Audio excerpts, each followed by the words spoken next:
Hello. Can you hear us? We're back, suckers. Is the third time a charm? So it's the third time doing this fourth one, but we're going to treat it like it's our first one. Bam. Do the math on that. Oh my God, yeah. We went back to basics, and we can only see ourselves. Garrett, if you want to scoot in a little bit.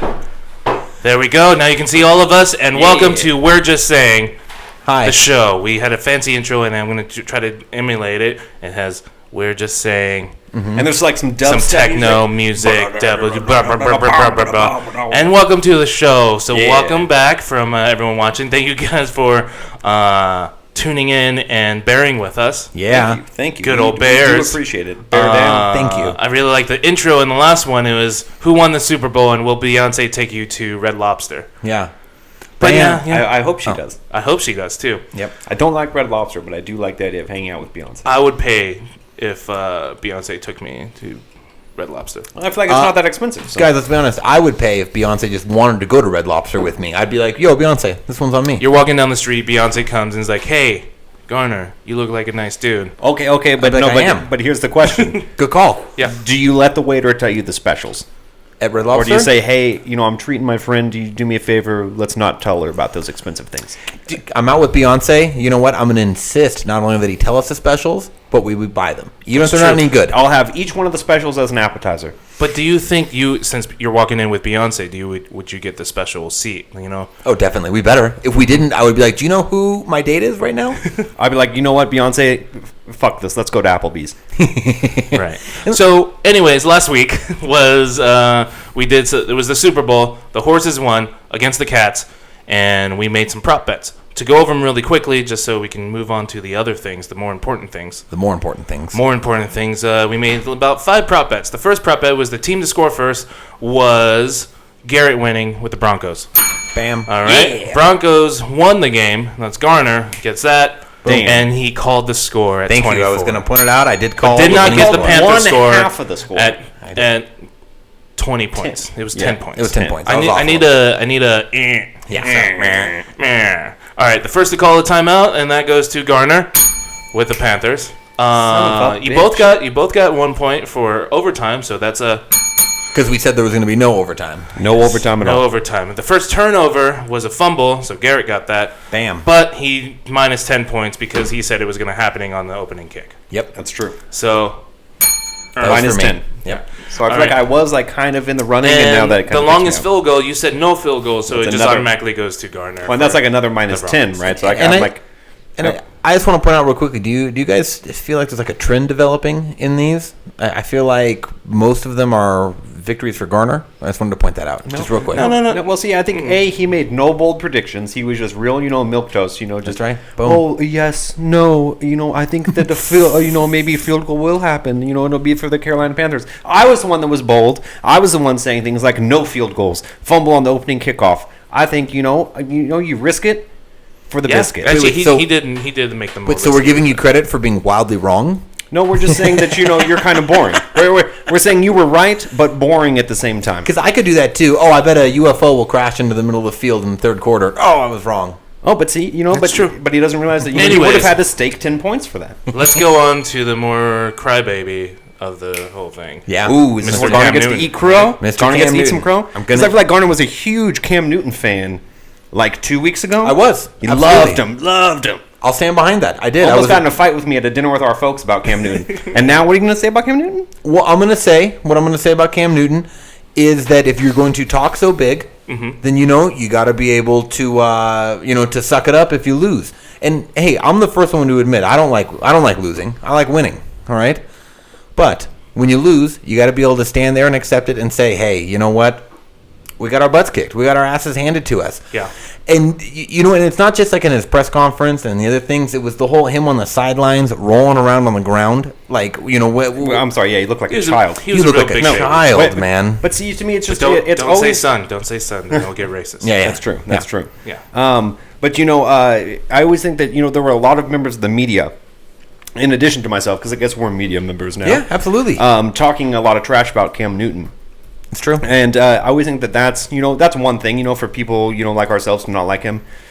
But it's another thing when your peers are also, hating on you a little bit. And I thought it was interesting that Danny Trevathan, a defensive member of the Broncos, was asked about Cam Newton after the game. Specifically that fumble in the fourth quarter that it kind of looked like he didn't really go after. Right. Sure. And I got the quote right here. It says, this is Danny Trevathan. That's the way he is, playing for himself. Yeah, and like I said, I got to back off my original point I was making in the last podcast, because if you're a great player, I think that it's okay for you to hot dog a little bit, for you to showboat a little bit, because you earn that. If people don't like you hot dogging and showboating, then they should just stop you from doing that. They should stop you, like the Broncos shut down Cam Newton in the Super Bowl. But afterwards, you got to eat a little crow. When they do shut you down, you know what? You don't even have to go up and say, I was wrong. I should have been bragging like that. We shouldn't have been taking pictures. Actually, just shut up. Yeah. Why are you still talking, Cam Newton? Why were there 30 cameras outside of your locker today? Why were you in the locker room today? Well, and think about it. The reason he's getting all this flack really is because of his press conference. The whole rolling around on the field, people would have given him a bad time about that, but it would have been over by now.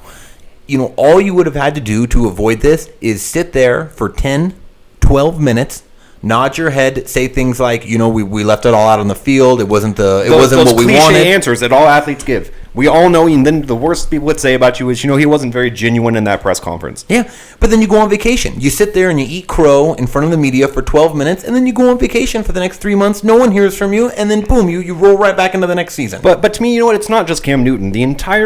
I guess not the entire team, but there were a lot of things about the Carolina Panthers that I didn't like this season. Taking pictures on the sidelines while the game's still going on. Cam Newton wasn't the only one that did that. I also kind of blame the coach for that. Yeah. And Ron Rivera kind of seemed like, for all the showboat and how tough you guys were, did you maybe give up I don't remember how many minutes were left in the game. 2 minutes. 2 minutes, and they punted? Down 2 scores? But Gary, you got to think about it. At that point, it's 4th and 24, and they're on the 4-yard line. I mean, it's for the Super Bowl. You can't be worried about being embarrassed, because at that point you're only worried about, are they going to blow us out? Yeah, that's not what I'm saying. Well, what I was going to say is just that if you think that you have any chance of winning at all, maybe you think, okay, we punt the ball, and maybe we can shut them down real fast. And they only had one timeout or 2 times. At that point, it's basically over anyway. But I agree with all that. Just like this conversation, basically over. Super Bowl, there was an awesome Super Bowl halftime show. At least I only thought one section of the Super Bowl halftime show was awesome. It was Bruno Mars versus Beyonce in a dance battle. That was great. It was like your dream come true. It was basically Step Up 50. Step up to the Super Bowl. Step up to the Super Bowl. Anyways, Red Lobster sales have gone up. Wait, now why? Now explain this again, because you told me this right before the show started, and I was baffled. Yes. Why the Super Bowl halftime show would elevate Red Lobster? Treat your sex partner with lobster, right? Right, yeah. So Beyonce just released a song, which I'm sure every girl out there knows, right? Sure. She released a song called Formation. I don't know why I said right there. Garner's.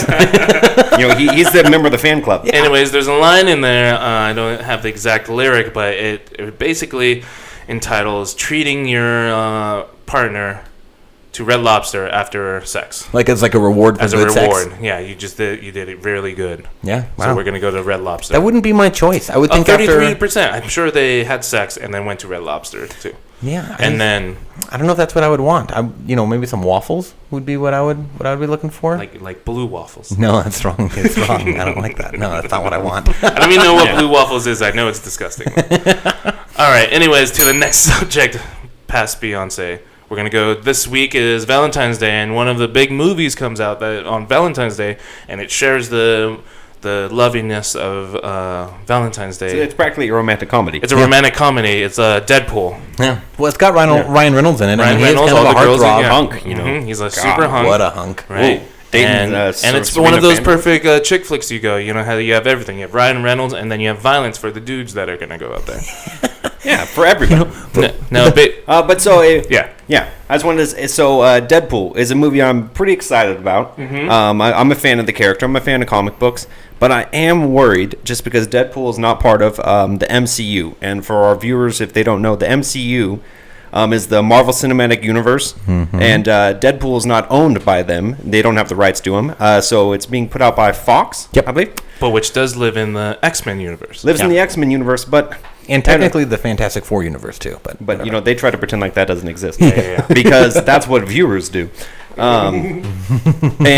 But so the reason why I'm nervous about Deadpool, because I don't really actually get that hyped up. I'm not like a super nerd about these X-Men Deadpool movies. I'm close to it. Yeah. But it's the first R-rated superhero movie. Right. And I'd like to see some R-rated super. You know, I like the Avengers. I don't think that they necessarily always have to be for kids. But it's like if Deadpool, done by Fox, doesn't do well, we're never going to see another R-rated superhero movie. Right. Never. No. See, I think you have a better chance of seeing like an R-rated superhero thing done really well on like Netflix or something. You know, so in the new season of Daredevil, which comes out in March, That's they're going to pretty have the much Punisher R-rated. in it. And the talk is that Netflix is already really excited because, you know, of course, they've already watched it. They've seen it all already. And they're super excited about how Punisher came off. And they think that they're already planning on rolling him out into his own show if, you know, the public reacts the same way that they're reacting. You know? And so I think that you could get a really good, like, R-rated, you know, Punisher type like show like on Netflix or like a Moon Knight or something like that. Punisher has to be able. You have to be able to show blood and gore. I know that in Daredevil they already did the thing with Kingpin and the scene with the car door and them crushing the guy's head. That was pretty gruesome. Yeah, But also, a lot I'm of sorry, blood. I'm gonna find it unbelievable if you know the Punisher doesn't say fuck a couple of times. Like, Or you know another thing like okay, so I've been watching this show Person of Interest lately, which is really good. Early recommendation. I'm shouting it out. Check out getting Person ahead of of Interest. himself. Sorry, what? Moderator. But he's Person really- of Interest is on CBS. Okay. And so it's hilarious because one of the guys in the show, Jim Caviezel, he plays like a CIA, like wet works, like assassin guy. Yeah. He only shoots people in the kneecaps or in the shoulder. Like, he'll roll into a room, shoot 40 people. They'll all drop and not be, you know, moving around anymore at all. But, like, if you watch the way that it's depicted, none of them are kill shots. Yeah. It's real. None of them are kill shots. We're all talking me? kneecaps. We're all talking. It's not, my notepad isn't. Your notepad's talking. Put it on 7. But it's just really amusing. There was something I didn't pick up on for a couple episodes, Yeah. and now that I've seen it, it's like all I can see. Like whenever there's like a fight scene or anything, I'm like, Well, and I'm sorry, that's a lot less humane than TV likes us to let it. Like, That's true. It's also CBS. Can you imagine though getting your knee shot out? Like, like you're not going to go on to have a great life. Yeah, after that guy's wishing for death. and it's really funny how effective he is. He'll shoot him every time. Boom, boom, 2 kneecaps. Right. And on that, Garrett, just right before the show started, Deadpool got signed, greenlit for the sequel. Oh, really? Okay, so that's a good sign. So that's a good sign. So like, I think they're liking it. So the rated R movies. Well, and people seem to like. It's so funny. I think that 6 months ago, if you would ask people to tell you, you know, one thing about Deadpool, they'd only be able to say, "Oh, like Ryan Reynolds." And now, like, honestly, you'd think Deadpool is the most popular Marvel character out. Like, even when you're at the comic book store, Oh god, he has like 4 comics. Do you have the Deadpool comic?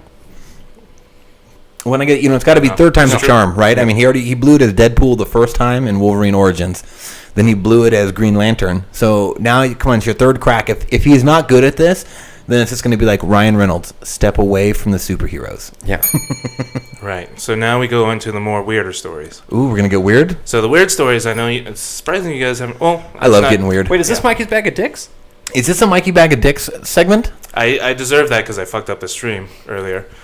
We need like a little theme song for it, like when he starts it. So something like It's just a bag of dicks. Mikey's Bag of Dicks. Oh, God, you know? now everyone's gonna. Anyways, here's the headline: Woman crashes own funeral after husband's murder plot.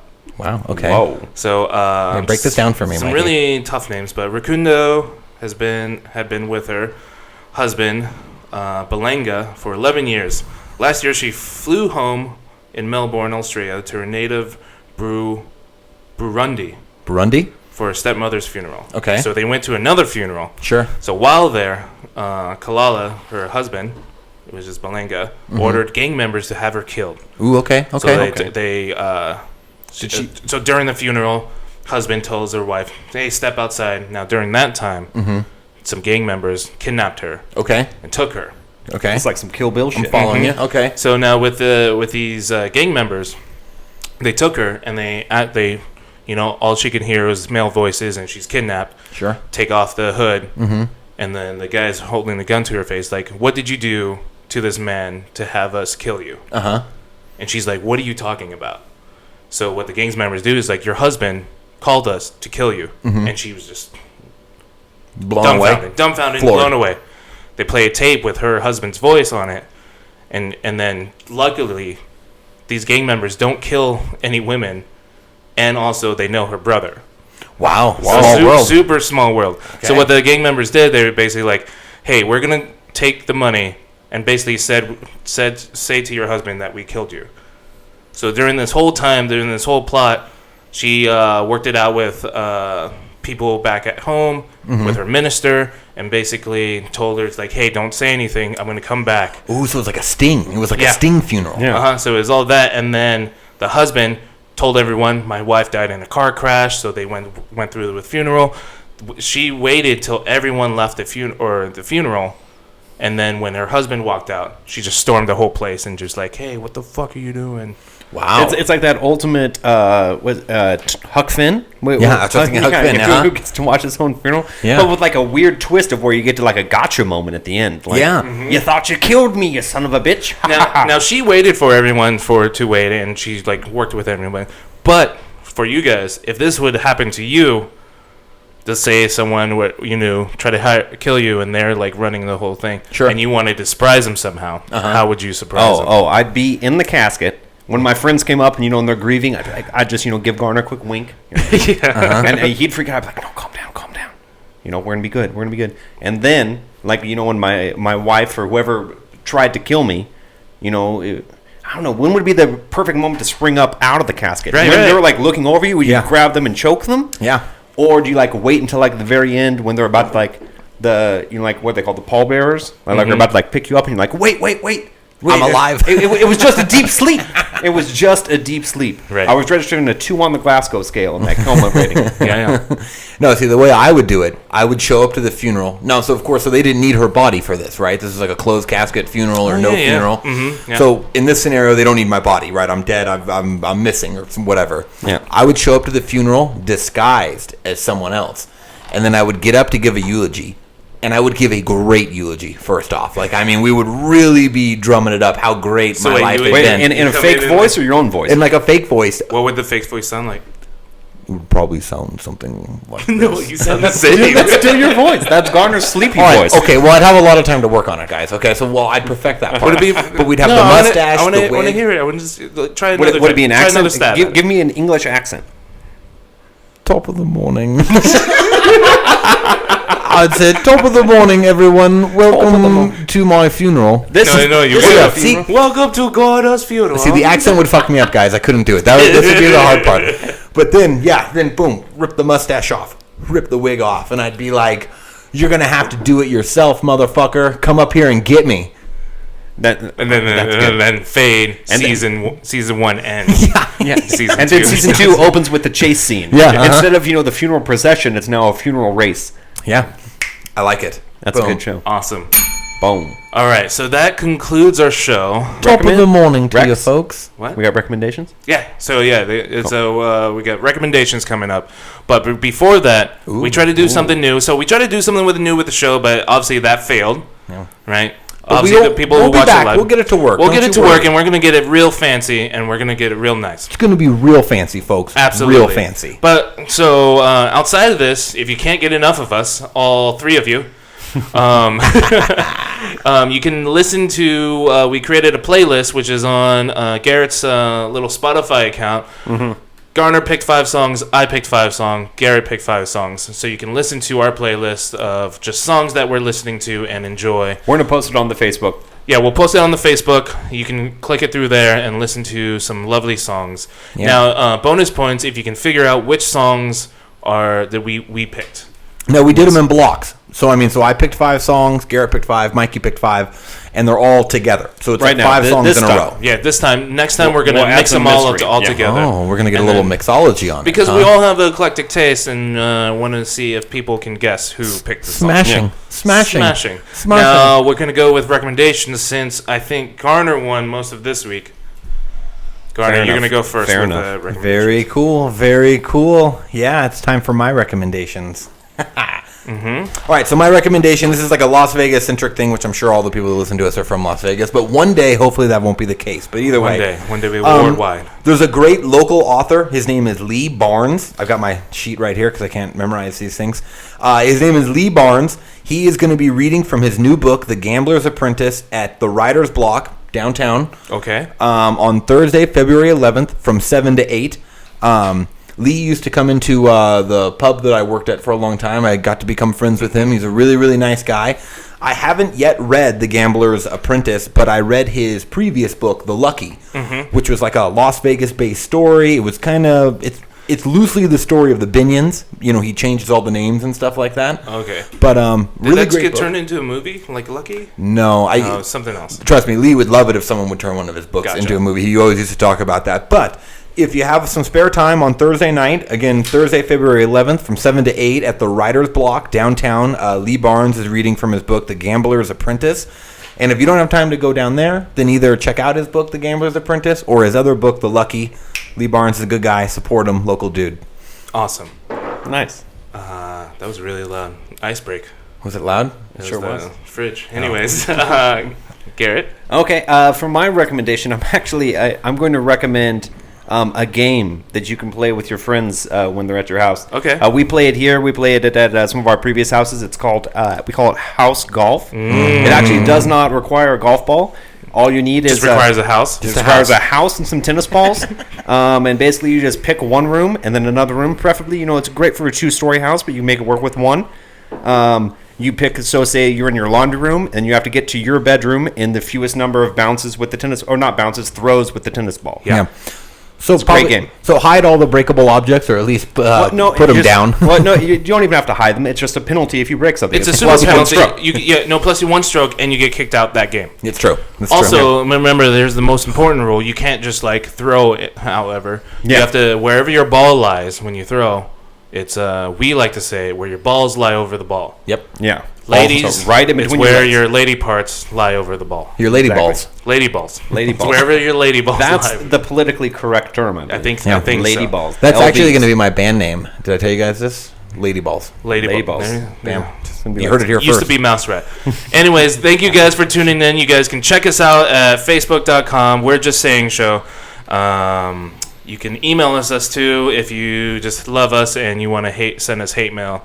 That would be awesome. Yeah. I love hate mail, honestly. I love it. Thank I you guys will for tuning respond to in. it, though. Sorry for all the mishaps, but we're gonna get better and we're gonna get great. Yeah. And happy Happy Chinese New Year. Yeah, happy Happy Chinese, Chinese New New Year, Year. folks. Wow. May the year of the monkey treat you well. That's true. Yes. That's true. Yeah.